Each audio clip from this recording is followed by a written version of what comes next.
Hello, this is Renee Pillor with Pro-Life News. We're here at the Conservative Political Action Conference in Washington, D.C. We're so glad you could join us.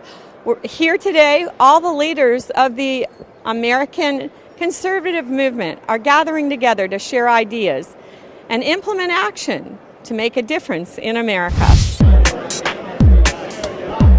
On a very hot September day, and 2,000 kids showed up.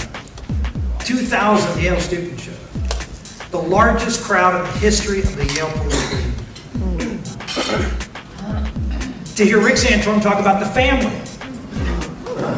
Yeah, I can tell you, going to the March for Life the other day, I would say a majority of them were young people under the age of 30. It was amazing to see that this is a young person's movement.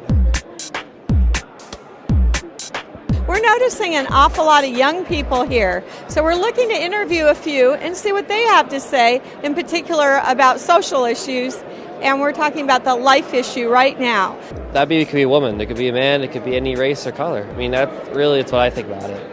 A lot of women that are pro-life, and if they're not, that they were brought up that way, at the very least they're examining, they're kind of, thinking critically, well, maybe I should think, is there another way? I really think people are starting to wake up and see that, there's something more about what we're doing. Young people are very visual, and they probably have seen a picture of them up on the refrigerator at their home, of them in their mother's womb. Technology it's a great tool to, just to see that. I've had procedures done before where just to see like the inside of yourself at all, like the technology, and you just think that's life that came from another person. I started out as that. It's all connected, and they know that from the very earliest of times in the womb that's a human life. It doesn't, just because maybe you're not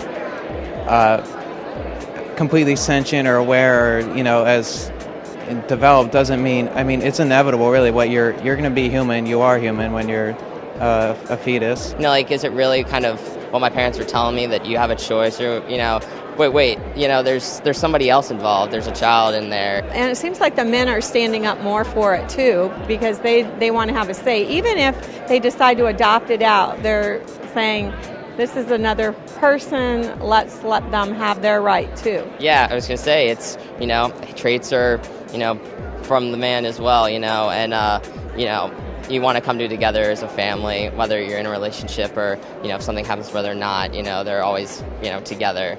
And I think that's really kind of what men are really standing up for, and in any child's an extension of themselves as well. So I really think that's what it comes down to. So every life can be a gift and is a gift, and even if they decide to give it up for adoption, it's a gift to another family. To another family that they know that they're giving them, that they're giving of themselves, and that's, that's just such a gift. And the fact that this is a movement now that is punctuated by love and not mountaintop moralizers saying you're wrong and this is terrible, I think that's a 1-2 punch that's a winning punch for us.